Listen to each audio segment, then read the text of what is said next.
स्वागत है आपका इस लेक्चर में। तो हम ये रेशो एंड प्रोपोर्शन के इस लेक्चर में कुछ और क्वेश्चंस डिस्कस करेंगे। तो पहला क्वेश्चन जो आप देख पा रहे हैं, a cat takes 5 leaves for every 4 leaves of a dog, but 3 leaps of the dog are equal to 3 leaps of the cat. तो इस क्वेश्चन में सबसे पहले तो ये जो स्टेटमेंट्स दे रखी हैं इनका मतलब हमें पता होना चाहिए। तो जो पहली स्टेटमेंट है कि ये a cat takes 5 leaves for every 4 leaves of a dog means यहां तक। तो इस स्टेटमेंट का मतलब ये है कि जितने टाइम में एक जो कैट है वो 5 लीव्स लेती है, उतने ही टाइम में डॉग 4 लीव्स लेता है। मान लेते हैं जैसे कि 10 सेकंड का टाइम है, तो 10 सेकंड में कैट 5 लीव्स लेगी और 10 सेकंड में ही डॉग 4 लीव्स लेगा। तो इस स्टेटमेंट को एक बार फिर से पढ़े ध्यान से कि a cat takes 5 leaves for every 4 leaves of a dog. ठीक है जी। तो पहली जो स्टेटमेंट है ये तो टाइम के बारे में है, और जो दूसरी स्टेटमेंट है वो डिस्टेंस के बारे में है। मतलब कि जितना डिस्टेंस डॉग 3 लीव्स में कवर करता है, जितना डिस्टेंस डॉग 3 लीव्स में कवर करता है, उतना ही डिस्टेंस कैट 4 लीव्स में कवर करती है। तो एक खास सेंस में, एक सर्टन सेंस में पहली स्टेटमेंट टाइम को लेके है और दूसरी स्टेटमेंट जो है वो डिस्टेंस को लेके है। और अगर मैं इसके शॉर्टकट की बात करूं तो शॉर्टकट के लिए देखिए, हम यहाँ पे कैट एक कॉलम और एक कॉलम डॉग का बन जाएगा। पहला कॉलम हम एक तरह से टाइम का लिख लेंगे, पहली रो, कॉलम नहीं रो। और दूसरी रो हम डिस्टेंस के लिए लिखेंगे। तो टाइम के लिए जैसे मैंने कहा कि यहाँ पे 5 और 4 का है, आप देख सकते हैं कि 5 लीव्स कैट के लिए हैं और 4 लीव्स डॉग के लिए है। और डिस्टेंस के लिए जैसे मैंने कहा कि 4 लीव्स जो कैट की हैं वो डॉग की 3 लीव्स के इक्वल हैं। तो यहाँ पे मैं 3 लिखूंगा। ठीक। तो अब जो शॉर्टकट है वो ये फर्दर कि हम यहाँ पे लिखेंगे 5/4। ठीक है जी। इसको डिवाइड कर देंगे, मतलब कि 5 को 4 से डिवाइड करेंगे और इधर भी ऐसे ही 4 को 3 से डिवाइड कर देंगे, मतलब कि टाइम को डिस्टेंस से डिवाइड कर देंगे। तो ये जो रेशो आ जाएगी, ये रेशो आएगी speed of the cat to dog, मतलब कि कैट और डॉग की जो स्पीड है उनकी रेशो आएगी। और यहां पे अगर आप देखें कि हम टाइम को डिस्टेंस से डिवाइड कर रहे हैं, टाइम को हम डिस्टेंस से डिवाइड कर रहे हैं। ये थोड़ा सा जो हमारी कॉमन सेंस है फिजिक्स को लेके, उसके थोड़ा सा उलट है, क्योंकि फिजिक्स में हम स्पीड होती है डिस्टेंस डिवाइड बाय टाइम, पर यहां पे ये टाइम डिवाइड बाय डिस्टेंस होता है। ठीक है जी। क्यों होता है ये मैं अभी एक्सप्लेन कर देता हूं, पहले मैं ये शॉर्टकट कवर कर लूं। ठीक। तो अब ये रेशो आएगी स्पीड की, तो इसको सिंपल टर्म्स में करने के लिए हम इसको 12 से मल्टीप्लाई कर लेते हैं। ये जो 12 है ये 4 और 3 का एलसीएम है। तो देखिए 5/4 को अगर 12 से मल्टीप्लाई करेंगे तो आपके पास आ जाएगा 15, क्योंकि ये 4 इसको कैंसल आउट करके 3 देगा। और 5 गुना 3 15। और इसी तरह यहाँ पे 3 भी ये 12 को कैंसल आउट करेगा पर 4 देगा, तो 4 गुना 4 16। ठीक है जी। तो मतलब कि कैट और डॉग की जो स्पीड है उसकी जो रेशो है वो 15/16 है, ना कि 16/15। ये इस बात का भी ध्यान रखें कि कैट की और जो डॉग की जो रेशो है वो 15 रेशो, स्पीड की जो रेशो है स्पीड की, ठीक है जी, वो 15/16 है, 16/15 नहीं है। तो ये तो हो गया इसका शॉर्टकट। और अब इस शॉर्टकट का मतलब क्या है वो मैं एक्सप्लेन करता हूं। तो अब इस क्वेश्चन में हम ये अज्यूम कर सकते हैं कि जो टोटल डिस्टेंस है हमारा, टोटल डिस्टेंस, ये हम 12 मीटर अज्यूम कर सकते हैं। अब ये 12 मीटर मैं कहां से ले रहा हूं, वो ले रहा हूं कि ये लिखा था कि जो डॉग की 3 लीव्स हैं, डॉग की 3 लीव्स हैं वो कैट की 4 लीव्स के इक्वल है। मतलब कि जितना डिस्टेंस डॉग ने 3 लीव्स में कवर किया है उतना ही डिस्टेंस कैट ने 4 में। तो ये जो 3 और 4 है, ठीक है जी, ये जो डिस्टेंस वाला है, 2 मिनट। तो ये जो 3 लीव्स है डॉग की और 4 है कैट की, तो ये 3 और 4 का जो एलसीएम है वो हमने 12 मीटर लिया है। तो अब हमने क्योंकि टोटल डिस्टेंस 12 मीटर लिया है, तो फर्दर हम ये अज्यूम कर सकते हैं कि one leap of cat that is equal to 3 metre, और साथ ही में one leap of dog that is equal to 4 metre, हम ये अज्यूम कर सकते हैं क्योंकि हमने टोटल डिस्टेंस 12 मीटर अज्यूम किया है। अब इसका मतलब क्या है? अब देखिए 12 मीटर कवर करने के लिए कैट को कितनी लीप्स लेनी पड़ेंगी? 4 लीप्स लेनी पड़ेंगी क्योंकि हर एक लीप 3 मीटर की है। और इसी 12 मीटर को कवर करने के लिए डॉग को कितनी लीप्स लेनी पड़ेंगी? 3 लीप्स लेनी पड़ेंगी क्योंकि उसकी हर लीप 4 मीटर की है। ठीक है, तो ये जो चीज आ रही है, ये जो हमारी स्टेटमेंट है उसके अकॉर्डिंग आ रही है। ठीक है। अब और अब हम ये वाली स्टेटमेंट कंसिडर करेंगे कि जितने टाइम में कैट 5 लीप्स लेती है, डॉग 4 लेता है, तो टाइम यहां पे हम 10 सेकंड ले लेते हैं। तो यहां पे आप 10 सेकंड ले सकते हैं, 5 सेकंड ले सकते हैं, 30 सेकंड, 15 सेकंड, कुछ भी ले सकते हैं। ठीक है, तो अब हम ये अज्यूम करते हैं कि 10 सेकेंड्स में डॉग जो है जो वो 4 लीप्स ले रहा है। तो 10 सेकेंड्स में, इन 10 seconds, distance covered by the dog वो कितना होगा? वो होगा यहां पे, तो वो होगा 16 मीटर का 10 सेकंड में। क्यों होगा? क्योंकि देखिए एक लीप जो डॉग की है वो 4 मीटर की है। ठीक, और 10 सेकंड में वो कितनी लीप्स ले रहा है? 4 लीप्स ले रहा है। 10 सेकंड में डॉग 4 लीप्स ले रहा है। ठीक, तो 10 सेकंड में वो कितना डिस्टेंस कवर कर जाएगा? 4 गुना 4, 16 मीटर। और in 10 seconds the distance covered by the cat वो कितना आएगा? वो 15 मीटर आ जाएगा, क्योंकि एक लीप जो कैट की है वो 3 मीटर है। और 10 सेकंड में कितनी लीप्स ले रही है? 5। 5 लीप्स ले रही है, तो मतलब कि 10 सेकंड में जो कैट है वो कितना डिस्टेंस कवर कर लेगी? 15 मीटर का। अब ये जो 16 और 15 है, ये सिर्फ डिस्टेंस नहीं है, ये एक्चुअल में distance covered per unit time है। मतलब कि ये 16 और 15 ये एक तरह की स्पीड ही है। मतलब कि 10 सेकंड में डॉग 16 मीटर कवर कर रहा है और 10 सेकंड में कैट 15 मीटर कवर कर रही है, तो ये एक तरह की स्पीड है 16 और 15। तो इसी वजह से हमने जो आंसर लिखा था 15:16 का लिखा था। ठीक है जी। तो चलिए एक और क्वेश्चन देखते हैं इसी कंसेप्ट के बेस पे। Time taken by A to take 5 steps is equal to time by B to take 6 steps and C to take 7 steps, but distance covered in 6 steps of A are equal to 7 steps of B and 8 steps of C. Ratio of their steps, ratio of step मतलब कि ratio of speed of their steps. ठीक है जी, वो हमने निकालनी है। यहां पे भी एक तरह की स्पीड की रेशो ही निकालनी है।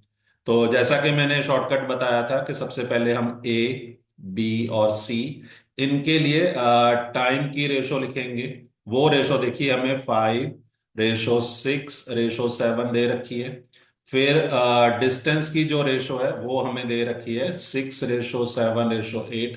तो बस अब हमने डिवाइड करना है। तो 5:6 और यहाँ पे 6:7 और यहाँ पे 7:8। टाइम को डिस्टेंस से डिवाइड कर रहे हैं, डिस्टेंस को टाइम से नहीं डिवाइड कर रहे हैं। तो अब इसको कन्वर्ट करने के लिए हम 168 से मल्टीप्लाई कर लेते हैं। ये जो 168 है ये 6, 7 और 8, ठीक, इनका एलसीएम है। तो अब अगर हम 6 को इससे कैंसिल करें तो हमारे पास 6 2 12 आ जाएगा, और 8 28। और 28 × 5 देखिए ये 140 होता है। इसी तरह 7 भी 168 के साथ जाएगा, तो यहाँ पे 7 2 14। तो यहाँ पे 4 आ जाएगा। तो और 6 × 24 144 आ जाएगा। इसी तरह 8 भी 168 के साथ कैंसिल करके 21 देगा। और 7 × 21 यहाँ पे हमारे पास 147 आ जाएगा। तो इसका मतलब हमारी ऑप्शन सी होगी कि उनकी जो स्टेप्स की रेशो है या उनकी स्पीड की रेशो है वो इस रेशो में होगी। और अब इस क्वेश्चन को अगर हम बेसिक मेथड से समझना चाहें वो भी जरूरी है। तो देखिए अब हम अज्यूम करेंगे कि टोटल डिस्टेंस जो है, जो टोटल डिस्टेंस है वो 168 मीटर का अज्यूम करेंगे। तो ये 168 कहाँ से आ रहा है? क्योंकि यहाँ पे लिखा है कि 6 स्टेप्स में जितना डिस्टेंस ए कवर कर रहा है बी 7 स्टेप्स में उतना ही डिस्टेंस कवर कर रहा है, सी 8 स्टेप्स में, 8 स्टेप्स में। तो ये जो 6 है, 7 है और 8 है, इनका जो एलसीएम है 6, 7, 8 का, वो 168 मीटर है। तो आगे, क्योंकि हमने टोटल डिस्टेंस 168 मीटर अज्यूम किया है, तो हम ये अज्यूम कर सकते हैं the distance covered by, the distance covered by A, the distance covered by A in one leap, एक लीप में या एक स्टेप में, that is equal to 28 metre. ठीक है जी। और इसी तरह the distance covered by B in one step, ठीक, इन वन स्टेप, वो आ जाएगा 24 मीटर का। और इसी तरह distance covered by C in one step, वो आ जाएगा 21 मीटर का। ऐसा क्यों होगा? क्योंकि देखिए, तो देखिए 168 मीटर को कवर करने के लिए अगर ए 6 स्टेप ले रहा है, 168 मीटर को कवर करने के लिए अगर ए 6 स्टेप्स ले रहा है, तो ऑब्वियसली एक स्टेप का जो डिस्टेंस होगा, जहां उसकी लेंथ होगी, वो 28 मीटर की होगी। इसी तरह 168 मीटर को कवर करने के लिए बी अगर 7 स्टेप ले रहा है, तो उसके एक स्टेप की जो पूरी लेंथ या डिस्टेंस होगी, डिस्टेंस होगा वो 24 मीटर का। इसी तरह 168 मीटर को कवर करने के लिए सी अगर 8 स्टेप ले रहा है, तो उसके एक स्टेप की जो लेंथ होगी, जहां डिस्टेंस कवर्ड होगा एक स्टेप में, वो 21 मीटर का होगा। और अब हम अज्यूम कर लेते हैं कि हमारे पास जो टोटल टाइम है वो 10 सेकेंड्स का है। तो in 10 seconds the distance covered by A, the distance covered by A वो कितना होगा? तो देखिए वो होगा 140। 140 क्यों होगा? क्योंकि देखिए 10 सेकेंड में ए कितने स्टेप ले रहा है? 5 स्टेप ले रहा है, 5 स्टेप ले रहा है। तो और हर एक स्टेप का जो लेंथ है वो कितनी है? 28। तो मतलब कि 10 सेकेंड में वो कितना डिस्टेंस कवर कर लेगा? 28 × 5, जो कि 140 मीटर है। इसी तरह in 10 seconds the distance covered by B, वो कितना आ जाएगा? वो आएगा 144। क्यों आएगा? क्योंकि 10 सेकेंड्स में वो कितने स्टेप ले रहा है? 6 स्टेप्स। ठीक। और हर एक स्टेप की जो डिस्टेंस है, लेंथ है, वो 24 मीटर है। तो ये 24 × 6, 144। इसी तरह in 10 seconds distance covered by सी, वो आ जाएगा 147, क्योंकि 10 सेकेंड में ही जो सी है वो 7 स्टेप्स ले रहा है, और हर एक स्टेप की जो लेंथ है वो 21 मीटर है। तो मतलब कि यहाँ पे 21 × 7, 147। ठीक है जी। तो इसी वजह से हमारा ये ऑप्शन करेक्ट था। और इसमें एक बार फिर से हमने ये ज्यूम किया है कि जो टाइम है वो 10 सेकेंड का है। तो जैसा कि मैंने पहले भी कहा है कि आप ये 10 सेकेंड ले सकते हो, 5 सेकेंड, 12 सेकेंड, 15 सेकेंड, कोई भी यूनिट ऑफ टाइम ले सकते हो। ठीक है जी। और इधर जो डिस्टेंस आ रहे हैं ये कुछ और नहीं है, distance covered per unit time आ रहे हैं। ठीक है। तो distance covered per unit time speed ही होती है। तो इसी वजह से हमारा ये आंसर आया है। ठीक है जी। अब इस क्वेश्चन में the price of a diamond is directly proportional to the square of its weight. Diamond was broken into 4 parts. The ratio of the weight of each part is 1:2:3:4. ठीक है जी। And the price of diamond decreased by this much amount. We have to find the initial price of the diamond. तो देखिए यहां पे जो weight of original diamond, weight of original diamond वो कितने unit का होगा? देखिए वो होगा 1 + 2 + 3 + 4, मतलब कि 10 यूनिट्स का होगा। 10 units of weights, 10 unit of weight. ठीक, क्योंकि चार जो पार्ट्स हैं उनका वेट इस रेशो में है, तो ओरिजिनल डायमंड का जो वेट होगा वो 10 यूनिट्स का होगा। तो जो प्राइस होगा, प्राइस ऑफ ओरिजिनल डायमंड, वो होगा 100 यूनिट। 100 यूनिट, क्योंकि लिखा हुआ है कि जो प्राइस है वो directly proportional to square of its weight. तो 10 का स्क्वायर 100 हो जाता है। तो मैंने यूपी लिखा है, मतलब कि units of price. UW, UW का मतलब यूनिट ऑफ वेट। तो वेट हम ले रहे हैं 10 यूनिट, और प्राइस जो ओरिजिनल डायमंड का वो 100 यूनिट। अब हमारे पास देखिए चार पार्ट्स हैं, P1, P2, P3 और P4। तो इनका जो वेट है वो 1:2:3:4 में आएगा। तो ये वेट के लिए है। और जो प्राइस है इनका वो देखिए वो होगा 1 यूनिट, 4 यूनिट, 9 यूनिट और 16 यूनिट। फिर से वही कि जो प्राइस है वो वेट के स्क्वायर के प्रोपोर्शनल है। तो 1 का स्क्वायर 1, 2 का स्क्वायर 4 और इसी तरह 3 का स्क्वायर 9 और 4 का 16। तो अब जो टोटल प्राइस है इन चारों जो इसके पार्ट्स हैं इनका जो टोटल प्राइस होगा वो 16 जमा 9 जमा 4 जमा 1। ठीक है जी। तो ये आ जाएगा 16, 25, 4, 29, 30 यूनिट्स ऑफ प्राइस आ जाएगा। ठीक। मतलब कि ओरिजिनल डायमंड का जो प्राइस था वो 100 यूनिट का है।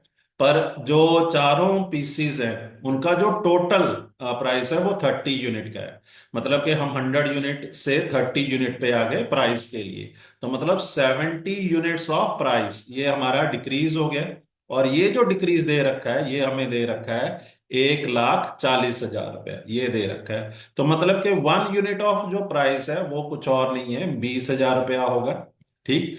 तो जो इनिशियल प्राइस था, ठीक, वो था हमारा 100 यूनिट। तो इसका मतलब यहां पे 100 × 20,000 करना पड़ेगा, क्योंकि 1 यूनिट ऑफ प्राइस अभी हमने कैलकुलेट किया। ये जो 1 यूनिट ऑफ प्राइस है अभी हमने देखा कि ये 20,000 है।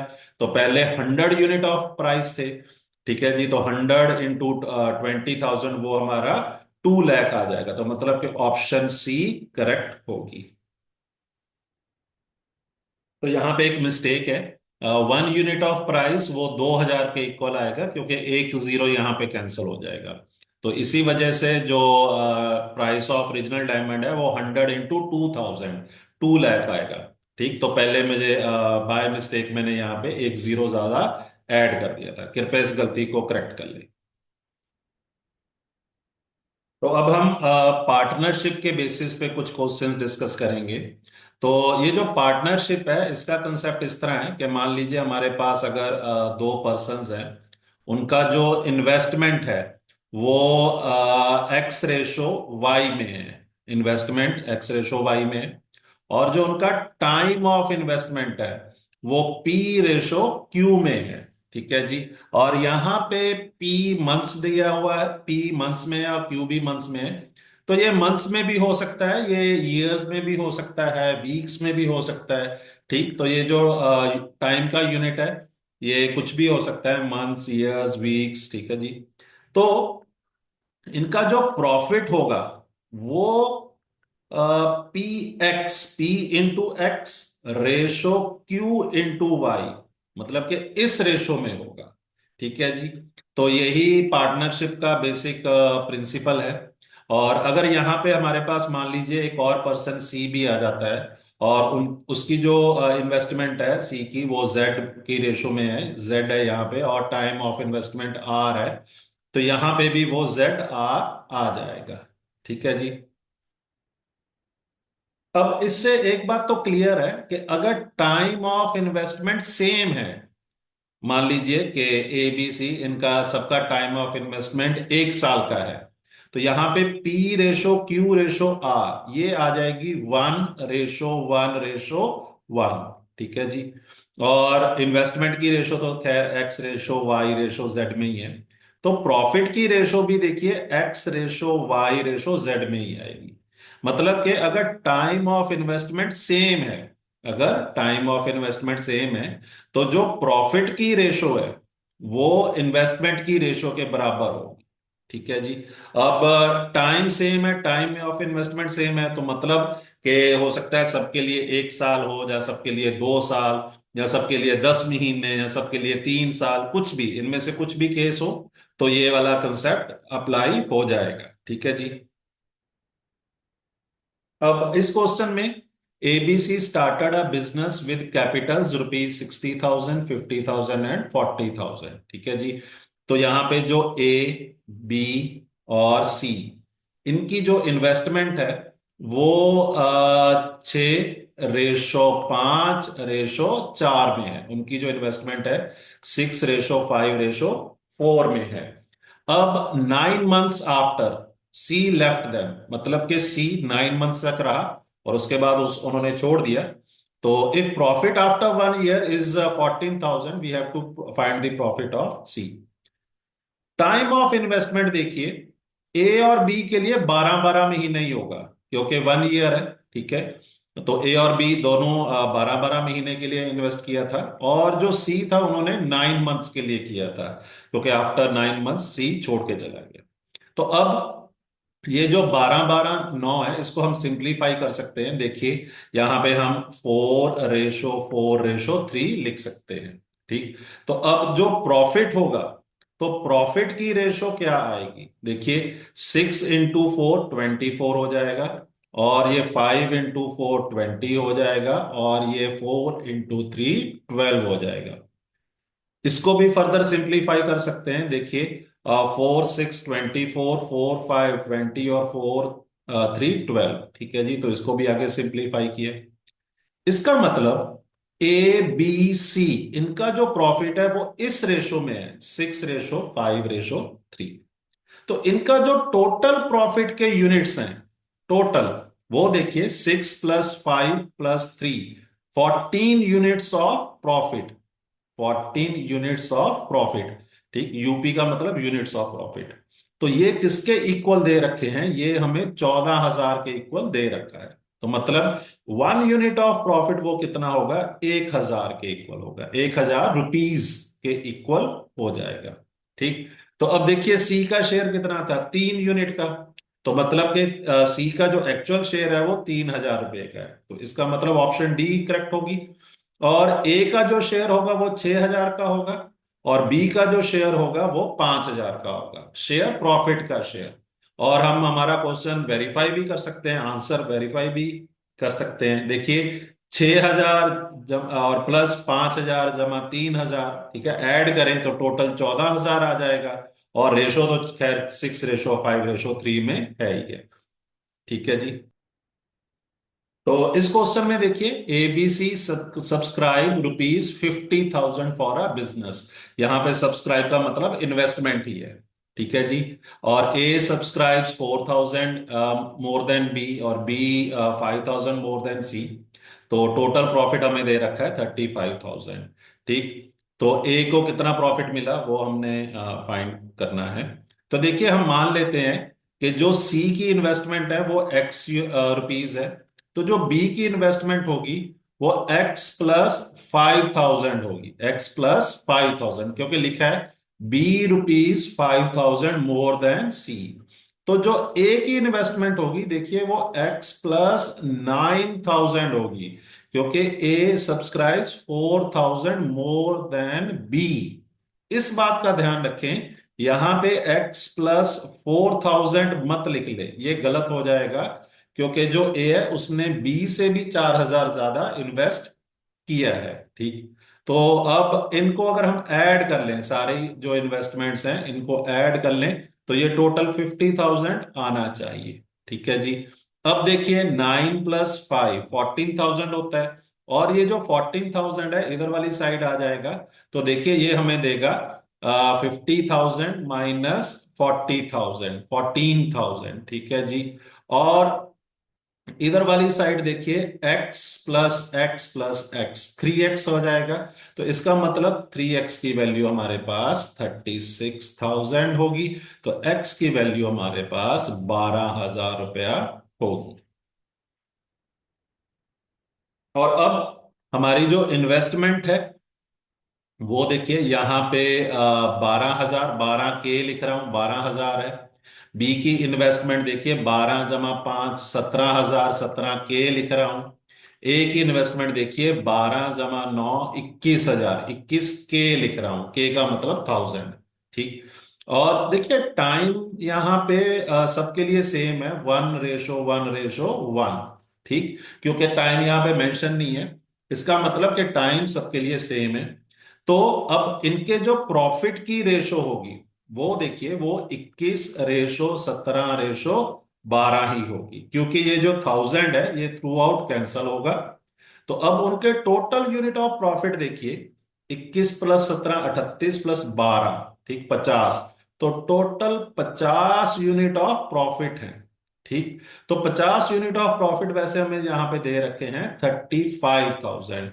तो 1 यूनिट ऑफ प्रॉफिट देखिए वो हमारा आ जाएगा 700 रुपीज का आ जाएगा 1 यूनिट ऑफ प्रॉफिट। और एक और शेयर निकालना है तो एक और टोटल शेयर देखिए 21 यूनिट का था। और 1 यूनिट प्रॉफिट का 700 है तो ए का शेयर हो जाएगा 21 गुने 7, 700। तो वो आ जाएगा 14,700। और जो बी का शेयर है देखिए 17 17 यूनिट है 17 गुना 7। ठीक। वो 1,119 आ जाएगा। और जो सी का शेयर है देखिए 12 12 यूनिट 12 × 7 वो 8,400 आ जाएगा। ठीक है जी। अब इस क्वेश्चन के लिए Pradeep opened a shop investing rupees 30,000 and Priyanka joined him 2 months later and investing 45,000.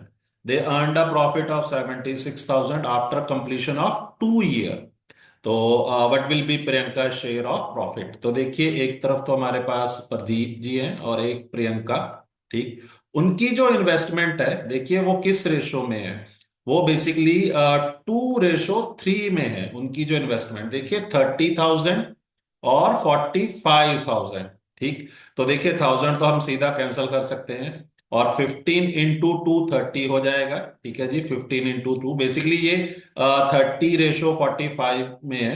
Actual में 30 के और 45 के है।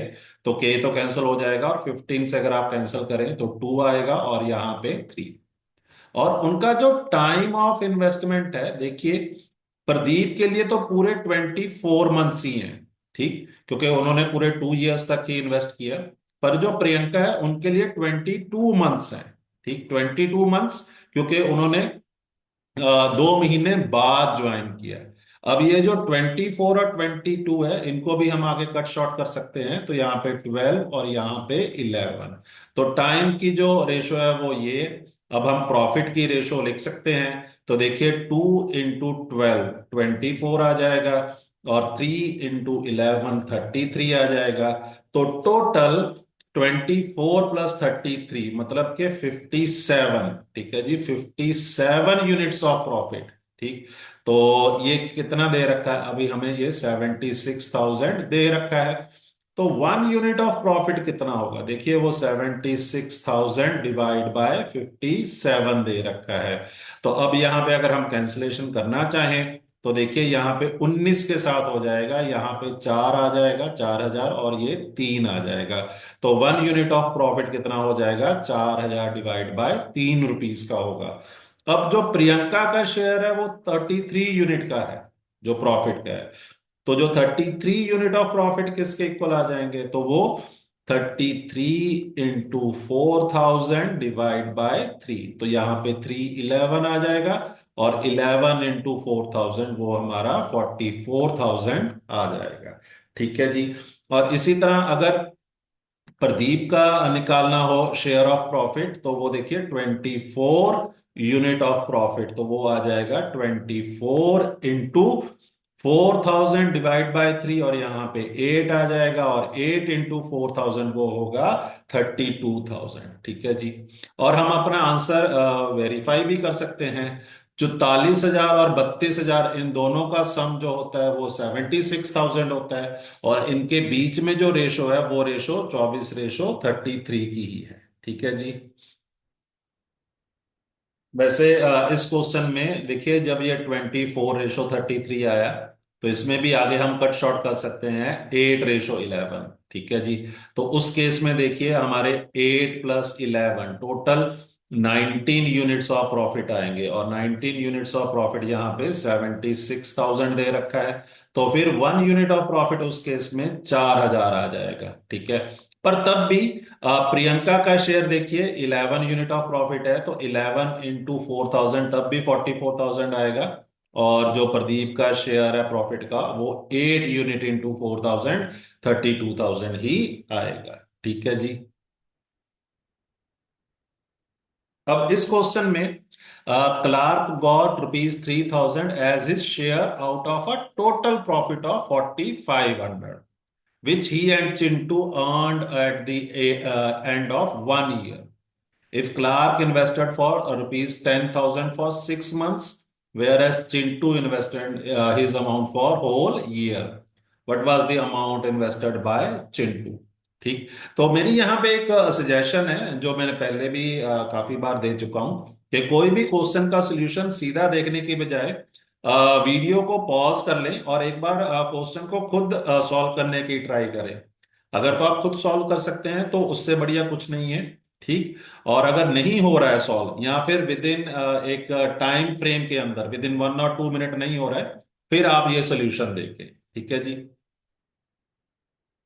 तो अब देखिए, एक साइड तो हमारे पास क्लार्क है। ठीक। और एक साइड हमारे पास चिंटू। ठीक। अब इनकी जो इन्वेस्टमेंट है वो इस तरह है कि क्लार्क की इन्वेस्टमेंट है 10,000, तो यहां पे मैं 10K लिख लेता हूं।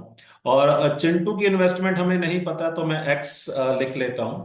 अब जो टाइम ऑफ इन्वेस्टमेंट है, तो देखिए क्लार्क की इन्वेस्टमेंट 6 महीने के लिए थी, तो यहां पे मैं 6 मंथ्स लिखता हूं। और चिंटो की इन्वेस्टमेंट थी वो होल ईयर, मतलब कि 12 महीने के लिए थी। तो ये तो हो गई इन्वेस्टमेंट और टाइम की रेशो। अब टाइम के लिए हम इसको और कट शॉर्ट कर सकते हैं, छोटा ले आए, छोटे नंबर्स पे ले आते हैं, तो 1:2। ठीक है जी। तो इसका मतलब इनका जो प्रॉफिट है, ठीक, प्रॉफिट की रेशो होनी चाहिए 10K/1। ठीक है जी, 10K/1 तो 10K। और ये x/2 2x होनी चाहिए। ठीक। तो इनके प्रॉफिट की रेशो 10K/, 2x होनी चाहिए। पर हमें यह भी दे रखा है कि क्लार्क को जो टोटल प्रॉफिट था, जो कि 4500 का था, उसमें से 3,000 मिले। तो मतलब क्लार्क को कितने मिले? 3,000। ठीक है जी। और चिंटू का शेयर कितना होगा? ऑब्वियसली वो नेचुरल बात है कि वो 1,500 रुपीज का होगा। ठीक। तो अब ये 3,000 और 1,500 इनमें कितनी रेशो है? तो देखिए, आप खुद देख पा रहे हैं कि यहां पे 2:1 है। ठीक। तो इसका मतलब प्रॉफिट के लिए हमारे पास एक रेशो तो ये भी है, 10K/2x, पर एक रेशो ये भी है। तो मतलब ये और ये दोनों ही प्रॉफिट की रेशो है, तो इनसे कंपैरिजन कर सकते हैं। तो इसका मतलब कि 2x/10K, ठीक, ये किसके इक्वल होगा? ये 1/2 के इक्वल होगा। 2x/10K, it will be equal to 1/2K। इसको भी आप चाहे रेशो कह सकते हैं। ठीक। तो अब यहां पे हमारे पास x की वैल्यू आ जाएगी 10K/4। तो 10K मतलब कि 10,000। और जब हम 10,000 को 4 से डिवाइड करेंगे तो आंसर हमारा आ जाएगा 2,500 रुपया। इसका मतलब कि जो चिंटू की इन्वेस्टमेंट थी वो 2,500 रुपीज की थी। ठीक है जी। अब इस क्वेश्चन के लिए Vimla started a business investing 90,000। After 3 months, Pulkit joined him with a capital of 120,000, मतलब के 1,20,000। एंड आफ्टर 6 months, ठीक है जी, Alia joined them with a capital of rupees 1,80,000। तो यहां पे ये जो 6 मंथ्स है ना, तो ध्यान से देखिए, ये 6 मंथ्स ये पुलकित के 3 मंथ्स के बाद है। ये थोड़ा ध्यान रखें, यहाँ पे ये बहुत इंपॉर्टेंट है, यहाँ पे गलती के चांसेस हो सकते हैं। ठीक। तो हम सबको क्वेश्चन को ध्यान से पढ़ना चाहिए, ये बहुत जरूरी है। ठीक। तो आलिया, इसका मतलब कि जो आलिया ने कितने महीने बाद ज्वाइन किया? टोटल 9 महीने बाद। ठीक है जी। तो अब अगर हम यहाँ पे विमला, पुलकित और आलिया 3 पर्सन्स हैं हमारे पास, तो इनकी जो इन्वेस्टमेंट है, देखिए, वो आएगी यहाँ पे 90K। ठीक। फिर यहाँ पे आएगी 120K। और यहाँ पे आएगी 180K। ठीक। अब यहाँ पे K का मतलब 1,000। ठीक। अब इसको हम कट शॉर्ट कर सकते हैं। देखिए, K तो सीधा पहले कैंसल आउट हो जाएगा, फिर ये हम जीरो भी कैंसल आउट कर सकते हैं। तो 9:12:18, तो ये 3:4:6। ठीक। तो ये इन्वेस्टमेंट की रेशो है। अब टाइम के लिए देखिए, विमला के लिए जो टाइम है वो तो पूरा का पूरा 1 साल है, तो 12 मंथ्स है। ठीक। पर पुलकित के लिए 9 मंथ्स है। क्योंकि पुलकित ने 3 महीने बाद ज्वाइन किया। अब जो आलिया है उसके लिए जो टाइम ऑफ इन्वेस्टमेंट है, ध्यान से देखिए, वो 3 महीने है। ओके, आफ्टर अनदर 6 मंथ्स, ये चीज जो मैंने पहले भी पॉइंट आउट की। ठीक है, तो मतलब कि पुलकित के ज्वाइन करने के 6 महीने बाद, मींस टोटल 9 महीने बाद आलिया ने ज्वाइन किया यहाँ पे। ठीक है जी। तो ये टाइम की रेशो है। अब इसको भी हम शॉर्ट कर लें तो यहाँ पे 4 आ जाएगा, यहाँ पे 3 और यहाँ पे 1 आ जाएगा। तो उनकी उनका जो प्रॉफिट होगा वो 3 गुना 4 12, और यहां पे भी 4 गुना 3 12, और यहां पे भी 6 गुना 1 6। और इसको हम शॉर्ट कर लेंगे तो ये देखिए 2:2:1, तो मतलब उनका जो प्रॉफिट है वो इस रेशो में है। अब ये 2+2+1, टोटल 5 यूनिट ऑफ प्रॉफिट है। अब ये कितना दे रखा है? ये दे रखा है 40,000 रुपया। ठीक, तो इसका मतलब कि जो 1 यूनिट ऑफ प्रॉफिट है वो हमारा 8,000 रुपये का हो। ठीक, तो यहां पे आलिया का शेयर प्रॉफिट में, ठीक, तो आलिया का देखिए 1 यूनिट था, तो 1 यूनिट किसके इक्वल है? 8,000 के, तो आलिया का शेयर होगा 8,000 का। और विमला का और पुलकित का, देखिए इनका प्रॉफिट का शेयर 2 2 यूनिट का था दोनों का। ठीक, तो उनका 2 यूनिट के हिसाब से यहाँ पे 16,000 हो जाएगा। मतलब कि विमला और पुलकित का जो प्रॉफिट है वो 16,000 होगा, और जो आलिया का शेयर है वो 8,000। तो हम वेरीफाई भी कर सकते हैं, देखिए 16,000 प्लस 16,000 और प्लस 8,000, ये टोटल हमारा 40,000 आ जाएगा। और इनमें रेशो कितना है? 2:2:1। अब ये क्वेश्चन आपकी प्रैक्टिस के लिए है, आप इसको अटेम्प्ट करें और इसका आंसर कमेंट बॉक्स में लिखें। ठीक है जी। अब इस क्वेश्चन में, Abu and Salim started a partnership business investing some amount of money in the ratio 4:6। तो मतलब अबू और सलीम। ठीक, तो यहां पे मैं सलीम लिख लेता हूं और यहां पे अबू। तो इनकी जो इन्वेस्टमेंट है वो 4:6 में थी। ठीक, now Shakeel joined them after 6 months with an amount equal to that of Salim. तो इसका मतलब कि जो शकील है, ठीक, इनकी जो इन्वेस्टमेंट है वो किस रेशो में होगी? वो सलीम वाली रेशो में होगी। मतलब यहां पे मैं 6 ही लिखूंगा, मतलब कि जिस रेशो में सलीम ने इन्वेस्टमेंट इन्वेस्ट किया, शकील ने भी उसी रेशो में किया। अब जो टाइम है, टाइम के लिए देखिए, यहाँ पे जो पूरा टाइम है वो 1 ईयर का है। इसका मतलब अबू और सलीम इनके लिए जो टाइम है वो 12 12 मंथ्स का है। ठीक, पर शकील के लिए वो 6 मंथ्स का है। ठीक, तो अब हम इन नंबर्स को कट शॉर्ट कर सकते हैं। तो यहाँ पे 2:3:3 ये आ जाएगा। और ये जो 12:12 और 6 है, देखिए ये भी 2:2:1। तो जो प्रॉफिट है वो 2 × 2 4। ठीक है जी।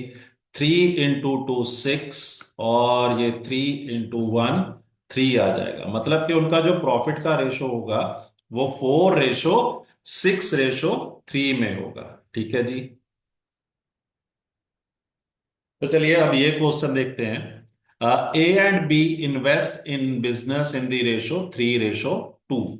ठीक, तो ए और बी हैं, इनकी जो इन्वेस्टमेंट की रेशो है वो 3:2 में है। If 5% of the total profit goes to the charity and A share is ₹855, then the total profit. तो देखिए जो प्रॉफिट है हमारा, टोटल प्रॉफिट है, ठीक है जी, जो टोटल प्रॉफिट है इसके दो हिस्से हो रहे हैं। एक तो 95% का हो रहा है, ठीक, जो कि डिस्ट्रीब्यूट होगा ए और बी में। और एक 5% का है जो चैरिटी में जा रहा है। अब यहाँ पे जो टाइम है वो यहाँ पे मेंशन नहीं है, तो मतलब कि टाइम दोनों के लिए सेम ही है। ठीक है, 1:1। तो इसका मतलब जो उनका प्रॉफिट है वो 3:2 में ही होगा। और अब टोटल प्रॉफिट के जो दो पार्ट्स हैं, 95% और 5%, इन दोनों में जो प्रॉफिट का रेशो होगा, मतलब कि प्रॉफिट ऑफ ए और प्रॉफिट ऑफ बी, और इधर भी प्रॉफिट ऑफ ए और प्रॉफिट ऑफ बी, इसका जो रेशो होगा वो 3:2 ही होगा, 3:2 ही होगा। ठीक है जी। तो इसको हम इस तरह भी समझ सकते हैं। मान लीजिए हमारे पास एक बहुत बड़ा एक बीकर है, जिसमें हमारे पास एक तरह का कह सकते हैं कि शुगर सिरप है हमारे पास। ठीक। तो इसमें हम हमारा जो शुगर और वाटर की जो रेशो है, शुगर वाटर की जो रेशो है, वो 3:2 में है। ठीक। एक बहुत बड़ा बीकर है जिसमें शुगर सिरप हमारा इस रेशो में है, शुगर और वाटर की रेशो 3:2। अगर इस बीकर में से मैं एक ग्लास शुगर सिरप ले लूं, ठीक है, मैंने एक छोटा सा ग्लास यहां से फिल कर लिया। ठीक। तो ये वाला जो ग्लास है, इसमें जो शुगर सिरप है, उसमें भी जो शुगर और वाटर की जो रेशो होगी वो 3:2 ही होगी, वो बदल नहीं जाएगी। ठीक है जी। तो लगभग सेम कंसेप्ट ही यहाँ पे अप्लाई हो जाएगा। तो 95% में भी 3:2 होगी प्रॉफिट की रेशो, और 5% में भी 3:2 ही होगी। और अब ये जो 3 यूनिट हैं ए के प्रॉफिट के, ठीक है, तो 3 यूनिट ऑफ प्रॉफिट ए के लिए वो कितना दे रखा है, वो हमें 855 दे रखा है। तो 1 यूनिट ऑफ प्रॉफिट कितना आ जाएगा, वो 285 रुपीज का आ जाएगा, क्योंकि 855 डिवाइड बाय 3। ठीक। तो अब टोटल प्रॉफिट देखिए यहां पे, अभी तो टोटल नहीं आएगा, तो मतलब ये जो 3+2 यूनिट है, तो 5 यूनिट ऑफ प्रॉफिट। तो ये कितना आ जाएगा, 5 × 285, तो ये आ जाएगा ₹1425, ये इतना आ जाएगा। अब ये जैसा कि मैंने कहा, अभी ये टोटल प्रॉफिट नहीं आया है। ठीक है। क्यों? क्योंकि ये जो है ये 95% ऑफ टोटल प्रॉफिट है। ये जो ₹1425 है, ये 95% ऑफ टोटल प्रॉफिट है। ठीक है जी। और हमें तो चाहिए पूरा 100% ऑफ टोटल प्रॉफिट। तो उसके लिए देखिए, 95%, ये 19/20 होता है। तो मतलब कि ये जो 1425 है, ये है 19/20 ऑफ ऑफ किसका, टोटल प्रॉफिट का। ठीक है जी, टोटल प्रॉफिट का। ठीक। तो मतलब कि जो टोटल प्रॉफिट होगा ये कितना आ जाएगा, तो हमारा जो टोटल प्रॉफिट है, ठीक, तो वो आएगा, वो आएगा 1425 × 20/19। ठीक है जी। तो अब ये 19 के साथ आप देखें, यहाँ पे ना आपके पास 75 आ जाएगा, और ये 75 × 20 जो होता है वो ₹1500 हो जाएगा। ठीक। इसका मतलब ऑप्शन सी करेक्ट होगी। अब यहाँ पे एक्चुअल में यहाँ पे जो दोनों पार्ट्स हैं प्रॉफिट के, उनमें जो हमारी रेशो की प्रॉफिट है वो सेम थी। ठीक। तो अगर ये दोनों पार्ट्स में प्रॉफिट की रेशो सेम नहीं होती तो हमारा जो सोल्यूशन होता वो थोड़ा डिफरेंट होता। ठीक। तो अगर इन फ्यूचर कुछ इस तरह का अगर क्वेश्चन मेरे पास आता है कि जिनमें प्रॉफिट की रेशो सेम नहीं रहती अलग अलग पार्ट्स में, तो उसको कैसे सॉल्व करेंगे, तो वो मैं क्वेश्चन इन फ्यूचर जरूर डिस्कस करूंगा। तो इस लेक्चर के लिए इतने ही क्वेश्चंस हैं। ठीक है। तो अब हम अगले लेक्चर में मिलते हैं कुछ और इंटरेस्टिंग और टिपिकल क्वेश्चन के साथ। आप सबका धन्यवाद। Thank you.